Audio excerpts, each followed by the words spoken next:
मैं आपको बनाऊंगा कि झिल्ली कैसे बनती है और झिल्ली के बाद कैसे सेल बनते हैं। तो कल मैं आपको बताया था कि जीवों की उत्पत्ति के विषय में रासायनिक संश्लेषण हुआ या पदार्थ से जो है जीवों की उत्पत्ति हुई। उसी में अगला क्रम है कि जो है एकलक और बहुलकों के निर्माण से, एकलक और बहुलकों के निर्माण से जो है लिपिड झिल्ली बनी। और लिपिड झिल्ली जो है लिपिड मेम्ब्रान जिसे कहते हैं, लिपिड मेम्ब्रान, लिपिड जो है मेम्ब्रान झिल्ली बनी का निर्माण हुआ था। बाद के विकास के क्रम में प्रथम जीवित कोशिकाओं को जन्म दिया। तो आइए हम कहते हैं कैसे प्रथम कोशिकाओं जो है। अब लिपिड क्या है, लिपिड क्या है, लिपिड जो पढ़ेंगे इसको स्टेप बाय स्टेप उनका हर चीज क्लियर हो जाएगा। अगर आईएएस की परीक्षा में पूछ दे कि लिपिड सेल का निर्माण किससे हुआ है, तो सेल का निर्माण लिपिड झिल्ली से हुआ है। और लिपिड झिल्ली किससे बनी है, तो एकलक और बहुलक यौगिक है, उनसे लिपिड झिल्ली बनी है। तो इस तरह से अगर सवाल पूछ दे तो आप बढ़िया से जीव विज्ञान में आप पारंगत रहिएगा, तो आईएएस के में चले जाइएगा और आईएएस बन करके जो है अपना डायरेक्शन दीजिएगा सचिवालय में बैठ करके या मंत्रियों के पास बैठ के या जिला में बैठ करके। तो आइए लिपिड, लिपिड जो है लिपिड LIPID लिपिड। अब लिपिड के विषय में हम पढ़ेंगे। आइए कार्बन, कार्बन, कार्बन के विषय में हम बता दिए थे। कार्बन को C से ही कहा जाता है। C माने कार्बन, हाइड्रोजन S से हाइड्रोजन, हाइड्रोजन H से इसका संकेत है हाइड्रोजन। ऑक्सीजन, मेरा मोबाइल पता है, ऑक्सीजन O से ऑक्सीजन से निर्मित वह पदार्थ है लिपिड। कार्बन, हाइड्रोजन, ऑक्सीजन से निर्मित वह पदार्थ है। कौन पदार्थ, lipid. Lipid carbon, hydrogen, oxygen से निर्मित वह पदार्थ है, वह पदार्थ है किससे बना है, लिपिड कार्बन, हाइड्रोजन और ऑक्सीजन से निर्मित वह पदार्थ है जो जल में अभिलेय है, जो जल में अभिलेय है, अभिलेय है, जो जल में अभिलेय है। इनसोलुबल, इनसोलुबल, इनसोलुबल, इनसोलुबल, इनसोलुबल। इन माने होता नहीं, असोलुबल माने घुलनशील, जो जल में घुल नहीं पाता है, अविलेय है। विलेय माने उसी में विलीन हो जाना, मिल जाना।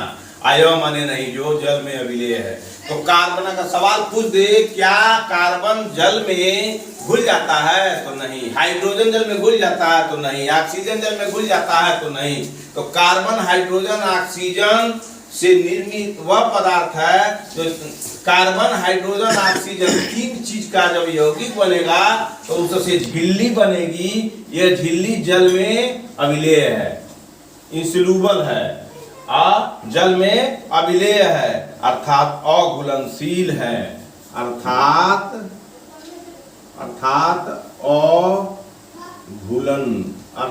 अघुलनशील है, अर्थात अघुलनशील है। मैं जो पढ़ा रहा हूँ इसको 6 के बच्चे, 7 के बच्चे, 8 के बच्चे, 9, 10, 11, 12, BSc, MSc सबके लिए है और लास्ट में IAS के लिए भी है। यह कोई ऐसी बात नहीं है कि केवल IAS में है। इसको जो पढ़ लेगा वो कक्षा 6 से लेकर के MSc तक के बच्चों को काम आएगा और यहाँ तक के IAS के परीक्षा में आने वाले लोगों को काम आएगा। तो हम IAS की परीक्षा में ही लोगों को नए सिरे से पढ़ा रहा हूँ। तो कार्बन, हाइड्रोजन, ऑक्सीजन से निर्मित लिपिड वह जो है पदार्थ है जो जल में अभिलेय है, इंसोल्यूबल है, अर्थात अघुलनशील है। एल्कोहल, एल्कोहल, एल्कोहल, ईथर और क्लोरोफॉर्म। एल्कोहल, ईथर व क्लोरोफॉर्म,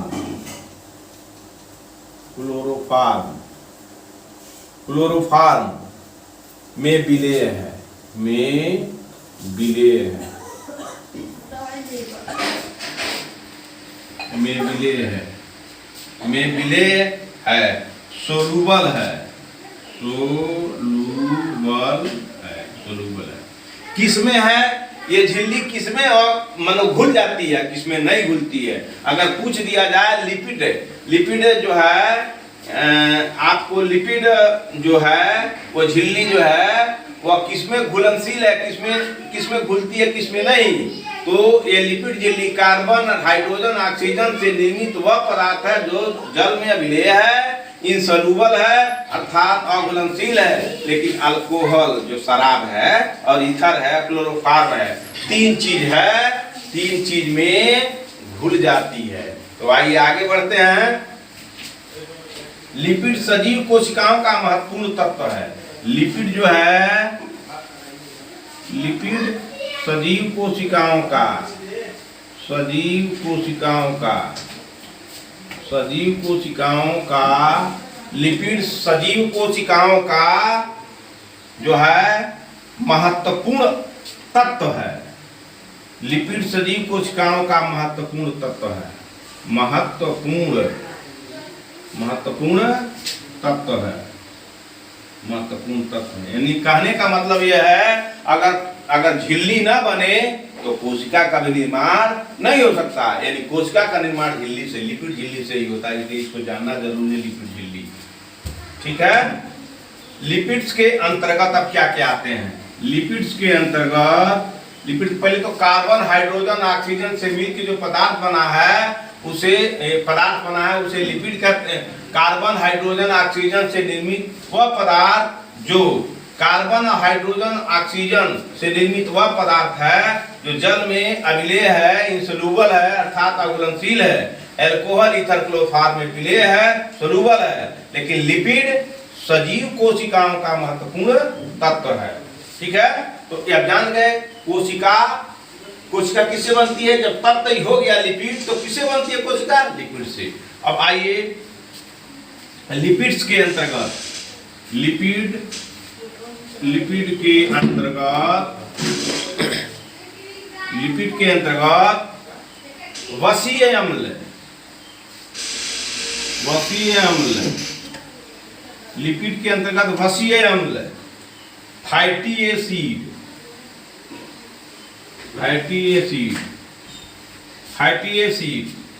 तेल, ऑयल, मोम, वैक्स,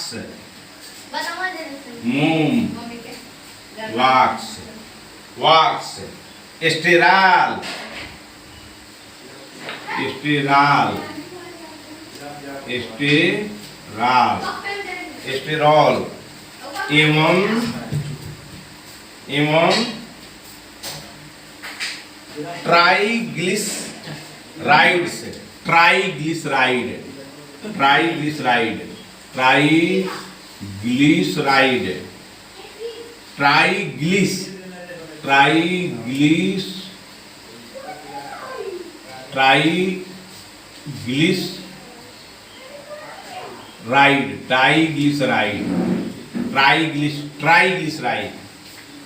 ट्राइग्लिसराइड को सम्मिलित किया जाता है, सम्मिलित किया जाता है। अब सीधे से और एक समझ लीजिए, लिपिड झिल्ली के विषय में जब पढ़ रहे हैं तो कार्बन, हाइड्रोजन, ऑक्सीजन से निर्मित वह पदार्थ, मानो कार्बन से, हाइड्रोजन से, ऑक्सीजन से जो निर्मित जो पदार्थ है वह जल में अभिलेय है जो बनता है, इनसोल्यूबल है अर्थात अघुलनशील है। अल्कोहल, ईथर और क्लोरोफॉर्म में वो घुल जाता है। और लिपिड सजीवों की कोशिकाओं का महत्वपूर्ण तत्व है। अगर लिपिड का निर्माण नहीं हुआ तो कोशिका का भी निर्माण नहीं हुआ, तो कोशिका नहीं बनेगी तो जीव नहीं बनेगा। इस लिपिड के अंतर्गत वसीय अम्ल, फैटी एसिड, तेल, ऑयल, मोम, वैक्स, स्टेरॉयल एवं ट्राइग्लिसराइड को सम्मिलित किया जाता है। यानी इतने चीज, वसीय अम्ल है, वसी अम्ल है, आयल है, वाक्स है, ये है, और ट्राइस राइड है को मिलाया जाता है। ये चीजें मिलते हैं तो आपका उसका जन्म हो जाता है। अब आइए कार्बोहाइड्रेट जो है, अब इसको आप समझ लिए लिपिड झिल्ली को। तो कार्बन, हाइड्रोजन, ऑक्सीजन से निर्मित वह पदार्थ जो जल में विलेय है, ये सोलूबल है अर्थात आघूर्णनशील है। तो एल्कोहल ईथर क्लोरोफॉर्म में विलेय है, जो आघूर्णनशील अल्कोहल ईथर क्लोरोफॉर्म में विलेय है, सोलूबल है। लिपिड सजीव कोशिकाओं का महत्वपूर्ण तत्व है, यानी कहने का मतलब लिपिड से ही कोशिका का निर्माण होता है। लिपिड के अंतर्गत वसी अम्ल आते हैं, और जो है फैटी एसिड आते हैं, ऑयल आते हैं, वाक्स आते हैं, स्ट्राइल आते हैं, और ट्राइग्लिसराइड को मिला दिया जाता है। अब आगे आइए, अब आप आगे चलें। लिपिड झिल्ली के विषय में पढ़ लिए। तो यही लोग मिलके जीवों का निर्माण करते हैं। तो पदार्थवाद हुआ कि नहीं हुआ? हुआ। तो ये पदार्थवाद हुआ ना, तो जीवों की उत्पत्ति में पदार्थ की अहम भूमिका होती है। यानी पदार्थ ना बने तो जीव भी नहीं बनेगा। इसीलिए इस थियरी को हार्डेन ने रासायनिक संश्लेषण, कई रसायन मिलके एक नए पदार्थ को जन्म देता है, और वह नया पदार्थ से जीव की उत्पत्ति होती है। इसीलिए इस सिद्धांत को जीवों की उत्पत्ति के विषय में रासायनिक संश्लेषण अथवा पदार्थवाद के नाम से जाना जाता है। अब आइए कार्बोहाइड्रेट, प्रोटीन तथा lipids. Carbohydrate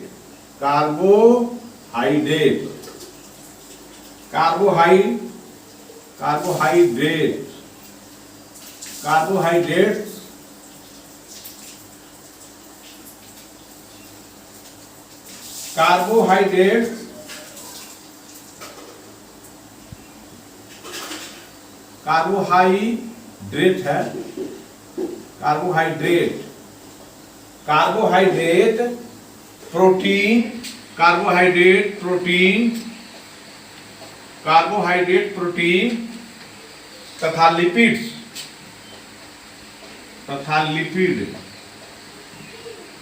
lipids carbohydrate, protein तथा लिपिड पादप जंतु कोशिका के प्रमुख संरचनात्मक घटक हैं। पादप एवं जंतु कोशिकाओं के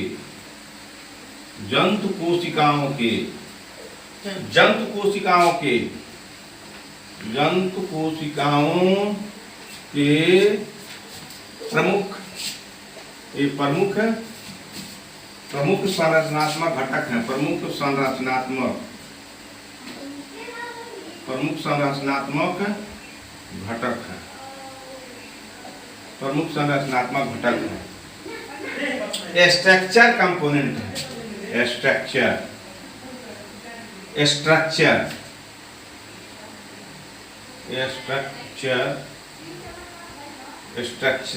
स्ट्रक्चरल कंपोनेंट्स हैं।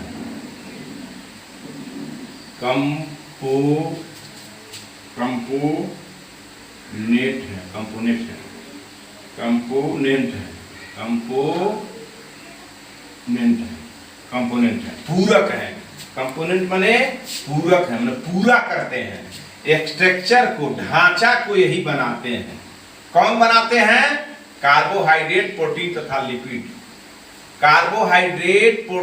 तथा लिपिड पादप एवं जंतु की कोशिकाओं के प्रमुख संरचना बनाते हैं, स्ट्रक्चर बनाते हैं, घटक हैं, तत्व हैं, कंपोनेंट हैं।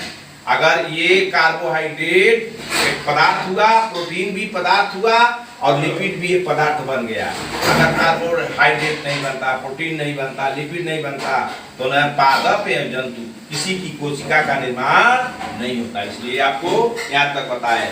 अब आइए, एक प्रयोग और हुआ है जीव की उत्पत्ति में। अब वो क्या कहते हैं? अब आइए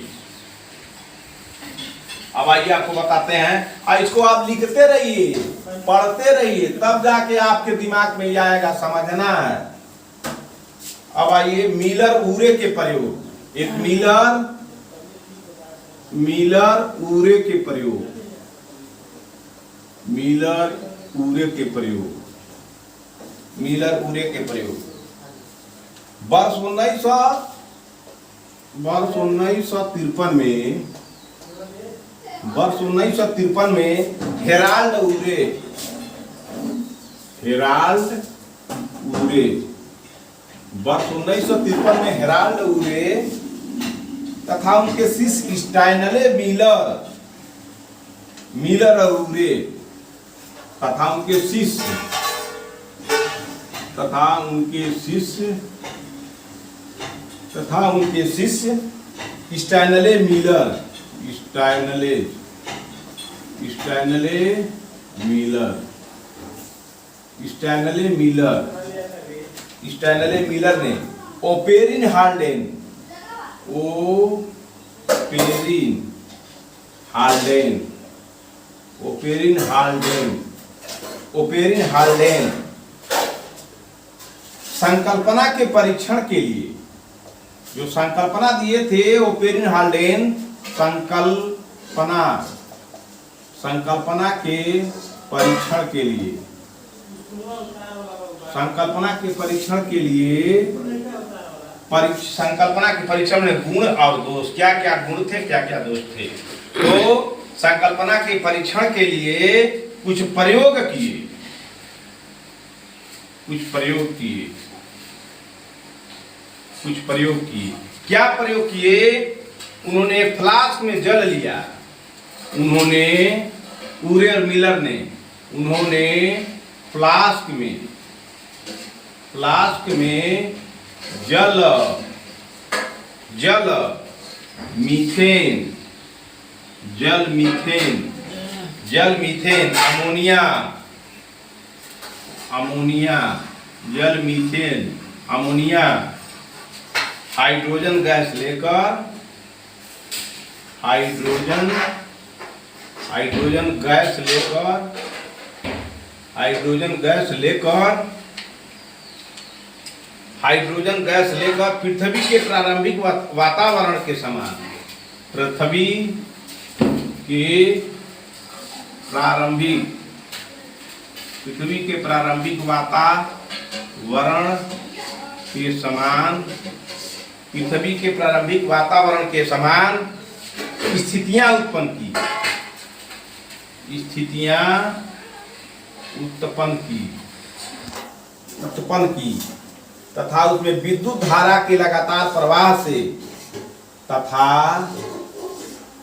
उसमें विद्युत धारा, उसमें विद्युत धारा के लगातार प्रवाह, लगातार प्रवाह से, लगातार प्रवाह से उच्च ऊर्जा प्रवाहित की, उच्च ऊर्जा प्रवाहित, प्रवाहित की।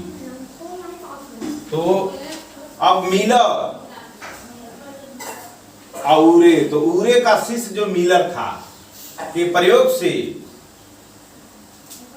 हेराल्ड ऊरे तथा उनके शिष्य स्टैनले मीलर ओपेरिन हाल्डेन जो संकल्पना दिए थे कि जो है पदार्थ से ही जीव की उत्पत्ति होती है, और प्रयोग भी किए थे जो मैं पिछले समय बता दिया था, उस संकल्पना का परीक्षण किए, क्या गुण है क्या दोष है। तो उसके लिए प्रयोग में क्या किए, फ्लास्क लिए, और फ्लास्क में जल को भर दिए और मीथेन को भर दिए, अमोनिया को भर दिए, हाइड्रोजन गैस को भर दिए।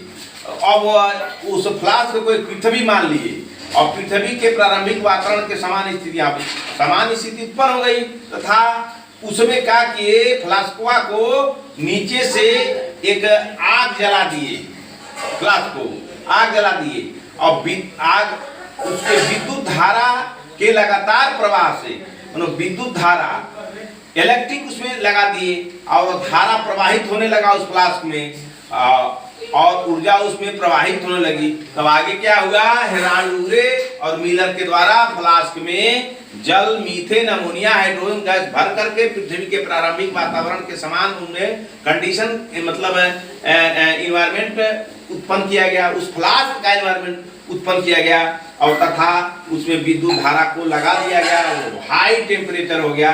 तो आगे क्या होता है देखिए, इनका परीक्षण क्या होता, मिलर उरे और ये स्टेनले मिलर और उरे क्या करते हैं आगे 1953 में जो परीक्षण किए थे, तो उसमें अब क्या होता है, जब उसमें विद्युत धारा प्रवाहित किए उस फ्लास्क में, तो क्या होता है अब आइए देखिए। एक सप्ताह के बाद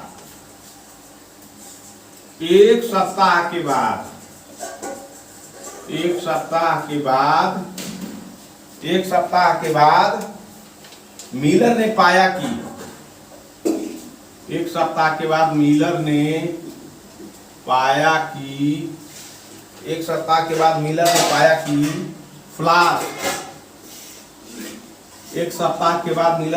कि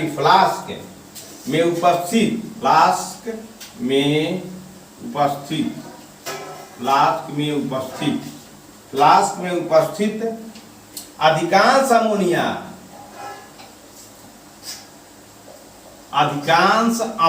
जो थी, अधिकांश अमोनिया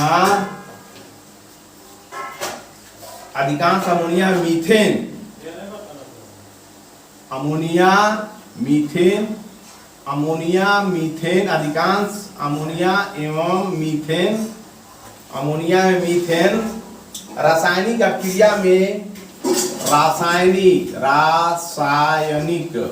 रासायनिक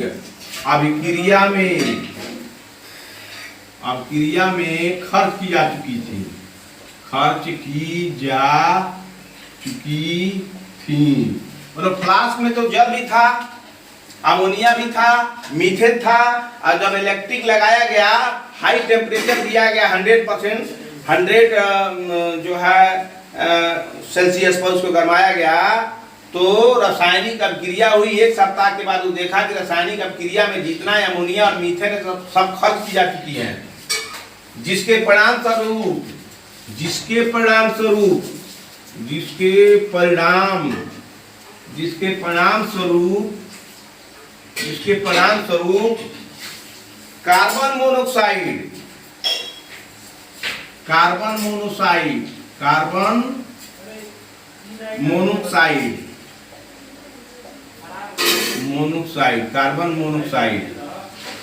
कार्बन मोनोक्साइड CO, इसको कहते हैं CO, कार्बन मोनोक्साइड तथा नाइट्रोजन N2 तथा नाइट्रोजन N2 नाइट्रोजन का निर्माण हुआ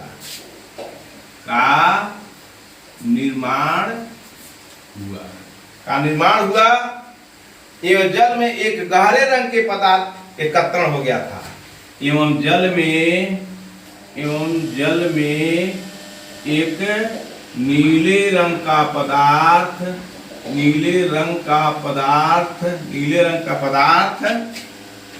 एकत्रण हो गया था।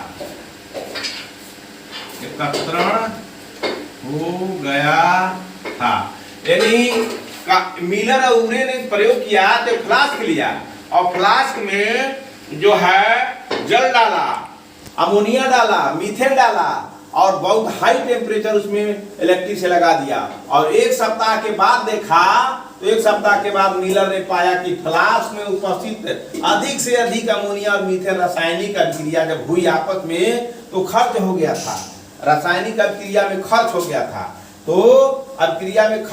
था, और बचा क्या था, कार्बन मोनोक्साइड CO बचा था, नाइट्रोजन बचा था, तब हो चुकी थी, जिसके परिणाम स्वरूप यही इसी चीज का निर्माण हुआ, मोनोक्साइड बन गया और नाइट्रोजन बन गया। था क्या, पहले जल था और जो है ये आपका फ्लास्क में जल था और कार्बन मोनोक्साइड जल था, अमोनिया था और मीथेन था। क्या था फ्लास्क में, जल, अमोनिया, मीथेन। लेकिन जब हाई टेम्परेचर दिया गया, एक सप्ताह के बाद उरे और मिलर ने जब देखा, तो उसमें से अमोनिया और मीथेन खर्च हो गया था और रासायनिक अभिक्रिया में खर्च हो गया था।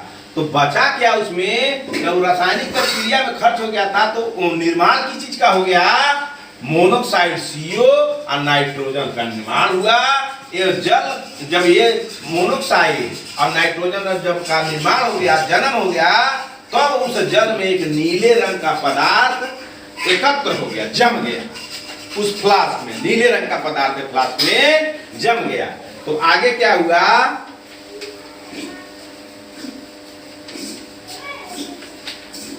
तो आगे क्या हुआ आप देखिए।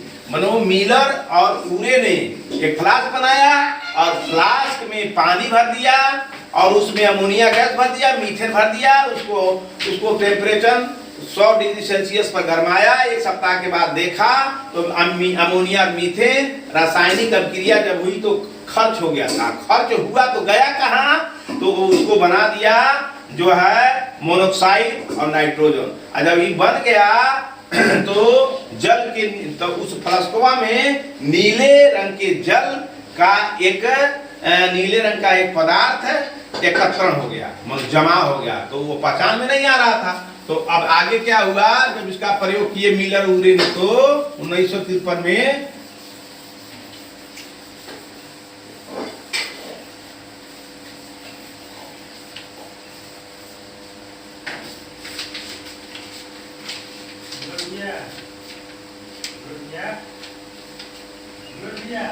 हाँ, इस प्रयोग से मिलर के इस प्रयोग से उत्पन्न कुछ पदार्थों की पहचान नहीं की जा सकी। इस प्रयोग से उत्पन्न जो नीले रंग के पदार्थ थे, उत्पन्न नीले रंग के पदार्थों की पहचान, नीले रंग के पदार्थों की पहचान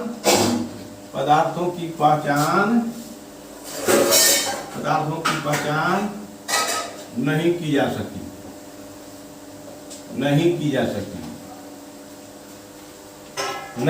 सकी। परंतु यह निश्चित हो गया कि इसमें, परंतु यह निश्चित हो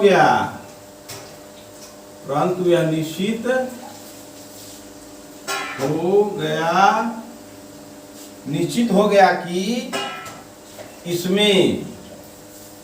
इसमें एक फ्लास्कवा में जो नीले रंग का जो पदार्थ था, इसमें कार्बनिक बहुलकों, ऑर्गेनिक पॉलीमर्स की उपस्थिति थी।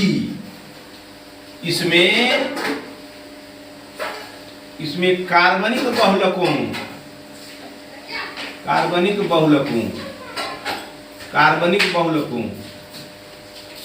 ऑर्गेनिक पॉलीमर्स,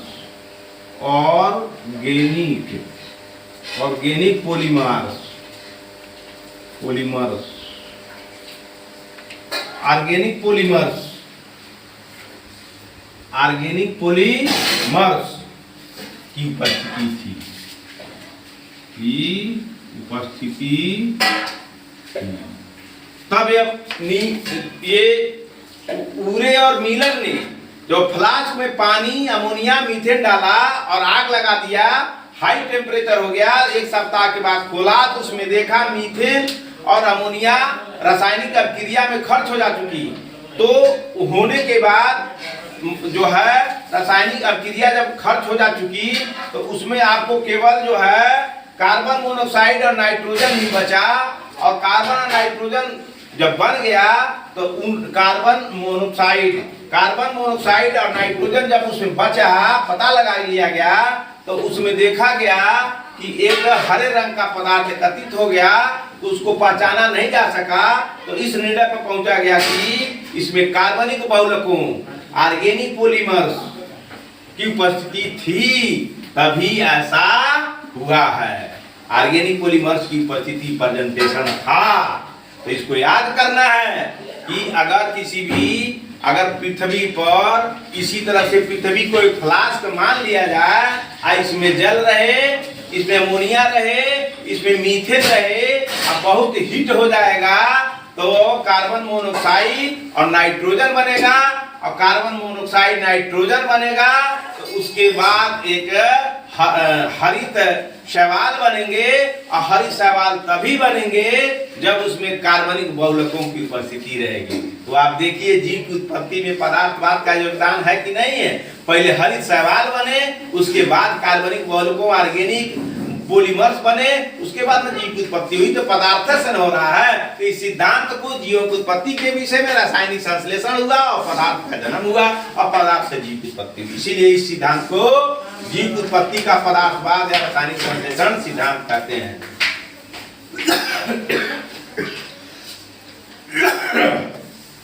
आइए आगे चलते हैं।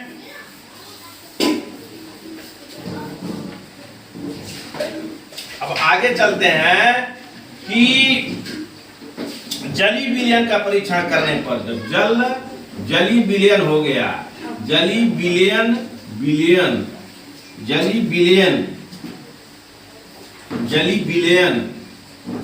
विलयन का परीक्षण करने पर, जली विलयन का परीक्षण करने पर,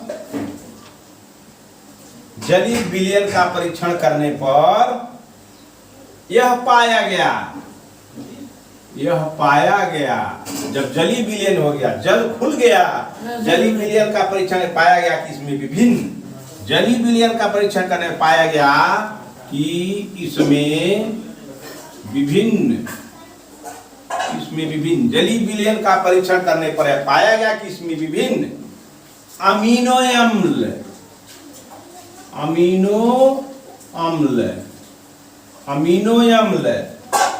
अनेक वसीय अम्ल,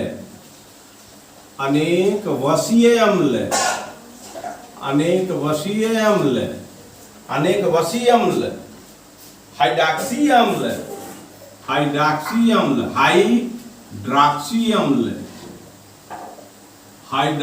अम्ल, एमाइड उत्पादों की उपस्थिति थी।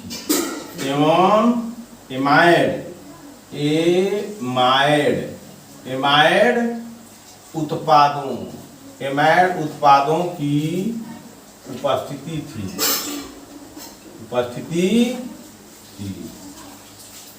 तो ये मिलर प्रयोग करके दिखा दिया। जो है जीवों की उत्पत्ति के विषय में जब रासायनिक संश्लेषण का पदार्थ बाद ये बताया, तो मिलर उरे ने भी इसका प्रयोग किया और पाया कि बात सही है। जीव की उत्पत्ति में पदार्थवाद की और रासायनिक संश्लेषण की अहम भूमिका है। अगर रासायनिक संश्लेषण जो रस आदि मूल रस है आपस में अंतःक्रिया नहीं करते, अभिक्रिया नहीं करते, पदार्थ का जन्म नहीं होता, पदार्थ नहीं बनता, तो किसी भी स्थिति में जीव की उत्पत्ति नहीं होती। ये सारे प्रयोग ने ये सिद्ध कर दिया कि जीवों की उत्पत्ति के विषय में रासायनिक संश्लेषण और पदार्थ का महत्वपूर्ण भूमिका है। इसी में आप लिपिड झिल्ली पढ़े, इसी में अमोनिया पढ़े, इसी में मीथेन पढ़े, इसी में जल पढ़े, इसमें मोनोक्साइड पढ़े, इसमें नाइट्रोजन पढ़े, इसमें हाइड्रोक्साइड पढ़े, एवं उत्पाद पढ़े, अमीनो अम्ल, अनेक वसीय अम्ल, ये सब क्या हुआ, ये सब आपको जानकारी देता है। आइए इसमें कहीं से सवाल उठा दे। मिलर उरे के प्रयोग क्या है, या रासायनिक संश्लेषण अथवा पदार्थवाद का प्रयोग किसने किया, तो मिलर उरे ने। और उसमें 4 और वैज्ञानिक का नाम दे दे तो आप मिलर और उरे को ही लगाइएगा। या एक जगह कहे कि जीवों की उत्पत्ति के विषय में रासायनिक संश्लेषण अथवा पदार्थवाद में केवल मिलर ने प्रयोग किया, केवल उरे ने प्रयोग किया, मिलर ने नहीं किया, और मिलर उरे दोनों किया, तो 3 को काट दीजिए तो सही हो जाएगा। तो मिलर उरे ने मिलकर प्रयोग किया, तो यही स्थिति आपके जीव की उत्पत्ति में पदार्थवाद की है, यानी पदार्थ से ही जीव की उत्पत्ति होती है। अब इसी पदार्थ जब बनते हैं रासायनिक अभिक्रिया करके, तो रासायनिक करके जो प्रकृति में जितने गैस हैं सभी अपने आपस में अभिक्रिया करते हैं, तो वही धर्म का वही जन्म होता है। और लोग उसे कहते हैं कि राम ने बनाया तो रहीम ने बनाया, तो लक्ष्मण ने बनाया, तो शंकर ने बनाया, तो विष्णु ने बनाया, तो मोहम्मद साहब ने बनाया, तो भगवान बुद्ध ने बनाया, तो महावीर ने बनाया। मतलब इस तरह से तमाम ब्रह्मा ने बनाया, विष्णु ने बनाया, यही तरह की भ्रांतियां फैला करके आपस में रख देते हैं, आप उलझ के रह जाते हैं। इसलिए विज्ञान जब तक कई लोग मिल करके मिलेंगे नहीं, तब तक कोई जब तक कई लोग मिलेंगे नहीं तब तक समाज में कोई काम नहीं होगा। ठीक उसी तरह से जिस तरह से झिल्ली बनने के पूर्व जितने गैस हैं नहीं मिले, झिल्ली नहीं बनी, और झिल्ली नहीं बनी तो सेल नहीं बना। ऐसे समझिए जब कई गैस मिले अब क्रिया हुई, लिपिड झिल्ली बनी, सेल बने, सेल के बाद जीव की उत्पत्ति हुई। जीव के रूप में जो है आपको डायनासोर, नर बानर, बानर, मानव आदि में हम लोग हैं, और पेड़ पौधे यही सब जीव है। यही है आपके जीव की उत्पत्ति के विषय में रासायनिक संश्लेषण का पदार्थवाद। आईएएस बनने के बाद इन्हीं सभी पर विचार करना है कि आप कलेक्टर बनकर के कैसे इस चीज को अपने जीवन में वर्चुअस करिएगा, मनो सद्गुणी बनिएगा। सद्गुणी नहीं बने तो आपका आईएएस बनने का कोई मतलब नहीं है। केवल लग्जरियस सामान के पीछे आजकल के अधिकारी, समाज के लोग, समाज के अच्छे अच्छे पद पर बैठे लोग लग्जरियस के पीछे भाग रहे हैं, जिससे समाज की दुर्दशा हो रही है और ऑक्सीजन की कमी हो गई। अब ऑक्सीजन भी खरीदा जा रहा है और बनावटी ऑक्सीजन लगाया जा रहा है। तो बनावटी और ओरिजिनल में कितना अंतर है आप तो जानबे कर रहे हैं कि बनावटी ने ही हम लोगों की ये दुर्दशा कर दी है। ठीक है, तो आइए एक टॉपिक और आगे चलते हैं जीव विज्ञान में, और उसको बढ़िया से आप पढ़िएगा कि जो अभी ऑक्सीजन की समस्या आई है तो उस पर जो है ऑक्सीजन के विषय में थोड़ा आपको नॉलेज दे देते हैं। इस पर थोड़ा सा आप विचार करिए, पढ़िए, लिखिए और समझिए। ऑक्सीजन क्रांति, ऑक्सीजन क्रांति, ऑक्सीजन क्रांति इसको कहते हैं oxygen revolution. Oxygen revolution, revolution अंग्रेजी गलत नहीं होनी चाहिए। ऑक्सीजन क्रांति। तो आइए संपूर्ण ऑक्सीजन का उत्पादन, संपूर्ण ऑक्सीजन का उत्पादन, संपूर्ण ऑक्सीजन का उत्पादन, संपूर्ण ऑक्सीजन का उत्पादन प्रकाश संश्लेषण, प्रकाश संश्लेषण, प्रकाश संश्लेषण, फोटोसिंथेसिस,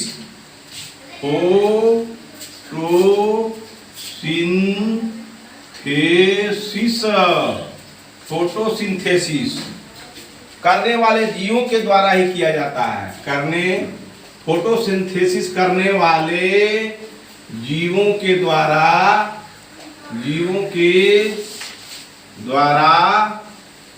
किया जाता है।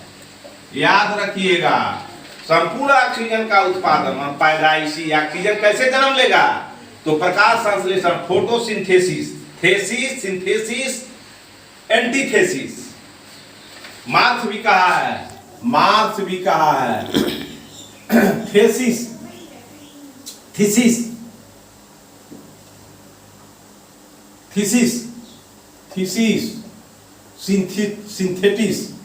सिंथेटिस, वाद, संवाद और प्रतिवाद। सिंथेसिस,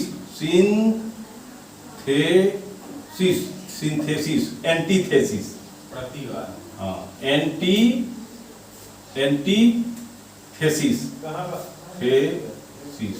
मार्क्स ने भी कहा है। अब बताइए, वह राजनीतिज्ञ था, वह दार्शनिक था। दार्शनिक की बातें हर क्षेत्र में मिलती है। जैसे संपूर्ण ऑक्सीजन का उत्पादन प्रकाश संश्लेषण, फोटोसिंथेसिस करने वाले जीवों के द्वारा ही किया जाता है।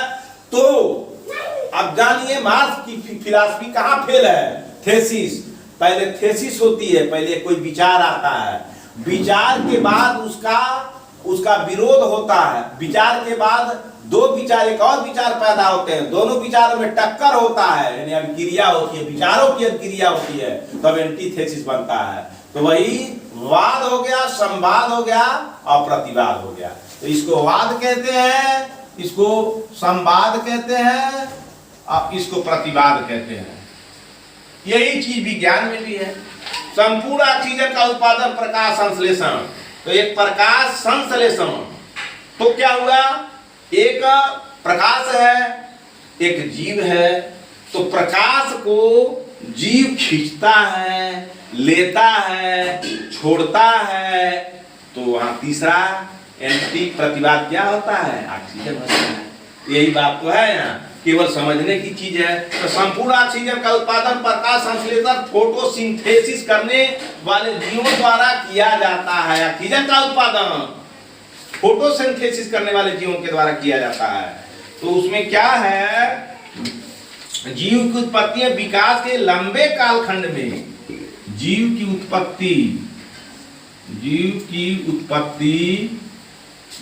उत्पत्ति एवं विकास, जीव की उत्पत्ति एवं विकास के एक लंबे कालखंड,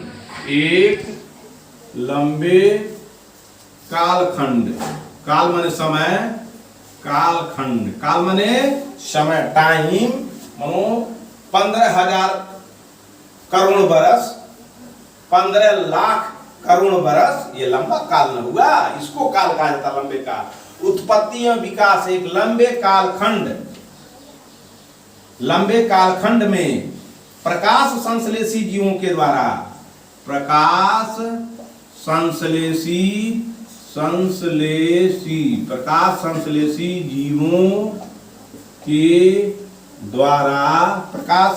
जीवों के द्वारा मुक्त की गई। मुक्त तब होता है जब बंधन होता है।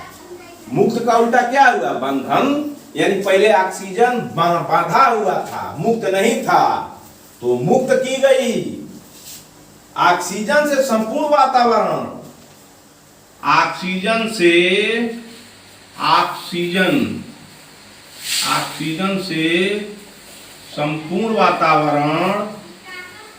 संपूर्ण वातावरण जो प्रारंभ में अपचायक था, जो प्रारंभ में अपचायक था,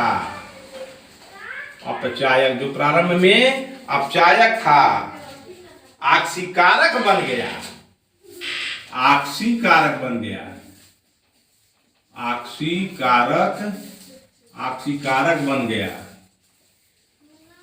ऑक्सीकारक बन गया। वातावरण तब क्या हुआ, वातावरण की प्रकृति में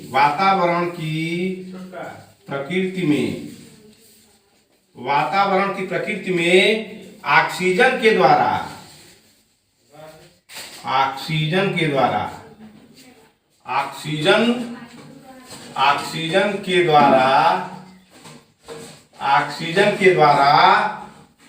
किए गए इस परिवर्तन को, ऑक्सीजन के द्वारा किए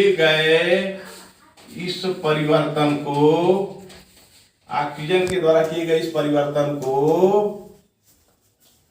को ऑक्सीजन क्रांति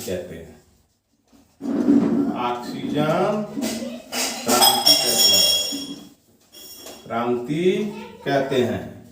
ऑक्सीजन रेवोल्यूशन कहते हैं। यानी कहने का मतलब यह है, ऑक्सीजन क्रांति अगर आ जाए आईएएस की परीक्षा में, तो ऑक्सीजन क्रांति ये पूरा सवाल लिख दे कि संपूर्ण ऑक्सीजन का उत्पादन प्रकाश संश्लेषण फोटोसिंथेसिस करने वाले जीवों के द्वारा किया जाता है। जीवों की उत्पत्ति में विकास एक लंबे कालखंड प्रकाश संश्लेषण जीवों के द्वारा मुक्त की गई। ऑक्सीजन से संपूर्ण वातावरण जो प्रारंभिक में अपचायक था, रेड्यूसन थी, ऑक्सीकारक बन गया। वातावरण की प्रकृति में ऑक्सीजन के द्वारा किए गए इसी परिवर्तन को, वातावरण में परिवर्तन हो गया, ऑक्सीजन आ गया तो मुक्त कर दिया गया, तो इसी परिवर्तन को हम ऑक्सीजन क्रांति कहते हैं। तो अब बताइए कि जब ऑक्सीजन क्रांति थी तो ऑक्सीजन क्रांति में ऑक्सीजन मुक्त थी, ऑक्सीजन बंद थी, ऑक्सीजन फ्री थी, और ऑक्सीजन फ्री और मुक्त दोनों थी। तो आप किस पर सवाल मारिएगा, आपको जो पढ़े रहिएगा ऑक्सीजन क्रांति में, कि जब ऑक्सीजन क्रांति किसे कहते हैं, किसी भी चीज में जो चीज है वो चीज न रहे। क्रांति किसे कहते हैं, जो चीज है वह चीज साफ बदल जाए उसे क्रांति कहते हैं। अगर पदार्थ क्रांति, अगर अभी के जो पदार्थ हैं वो अब न रहे, दूसरे पदार्थ आ जाए उसे पदार्थ क्रांति कहेंगे। तो उस समय ऑक्सीजन नहीं था और क्रांति हुई तो ऑक्सीजन आ गया, इसलिए उसे ऑक्सीजन क्रांति कहते हैं। तो इसी पर अगर सवाल आइए उसे बना के पूछ दे तो आपको यह क्लियर होना चाहिए। तो ऑक्सीजन क्रांति का मतलब क्या हुआ, तो ऑक्सीजन कैसे बनाई तो आप जान गए, क्रांति कैसे हुई ये भी जान गए, और कैसे ऑक्सीजन बना के जब जीव जंतुओं से या प्रकाश संश्लेषण से जो है ऑक्सीजन चीजों से के द्वारा बनाई गई है, जो बनाई गई उसको छोड़ा गया तो ऑक्सीजन, ये वातावरण ऑक्सीजन ऑक्सीकारक हो गया। ऑक्सीकारक करने के बाद ये वातावरण प्रकृति में ऑक्सीजन के द्वारा किए गए जो परिवर्तन हुए जिसमें जीव जंतु सब बढ़ने लगे, उसी को ऑक्सीजन क्रांति कहते हैं। तो आइए आज हम जो है जीवों के उत्पत्ति में हम पदार्थवाद और जो है रासायनिक संश्लेषण को पढ़ाने के बाद ऑक्सीजन क्रांति कर दिए हैं, बता दिए हैं। इसको आप अमल करिए, पढ़िए भी, लिखिए भी, क्योंकि हम बहुत समय देते हैं। अब हम कल पढ़ा देंगे आपको जीवन की उत्पत्ति के चरण। अब जीवन के उत्पत्ति के चरण, जीवन अपने अस्तित्व में आया तो किस किस उनके चरण क्या है, स्टेप बाय स्टेप। एक बार माना हम थोड़ो बन गए, आप थोड़ो बन गए, उसका स्टेप आया। तो कल हम बताएंगे आपको जीवन की उत्पत्ति के चरण। कल आपका टॉपिक होगा, पढ़ लीजिए, मैं अपना बहुत एनर्जी आपको देता हूँ। ये एनर्जी आपके माँ बाप, आपके भाई बंधु भी नहीं देंगे, और मैं तो बिना पैसे के दे रहा हूँ, और आपके भाई बंधु तो पैसा दे करके भी नहीं दे पाएंगे। तो आइए कल हम पढ़ाएंगे आपको जीवन की उत्पत्ति के चरण। जीवन के उत्पत्ति, जीवन के उत्पत्ति, जीवन के उत्पत्ति के चरण। जीवन की उत्पत्ति के चरण के विषय में आपको पढ़ाऊंगा। Stage of the origin of life, stage of origin, step of origin of life, यही पढ़ाएंगे हम। जीवन के उत्पत्ति के चरण, जीवन किन किन स्टेज से हो करके इस असली रूप में आया है। तो धन्यवाद। आज आज इतने ही पढ़ाने के बाद आज अपने वीडियो को समाप्त करते हैं। आप इसे पढ़िए, दूसरों को बताइए। अगर दूसरों को नहीं बता रहे हैं तो आपका ज्ञान वहीं रह जाएगा और आप संकुचित हो जाइएगा। इसे दूसरे को बताइए और उनसे कहिए सब्सक्राइब करें, तभी ना हम जो पढ़ाएंगे तो आपको ऑटोमेटिक चला जाएगा। सब्सक्राइब करिए, लाइक करिए, प्रचार करिए, प्रसार करिए कि भाई एक संकल्प आईएएस कोचिंग चैनल के तहत स्टेप बाय स्टेप हर विषय को पढ़ाया जाता है, और इसको आप ग्रहण करिए और अपने विकास में इसको शामिल करिए। धन्यवाद।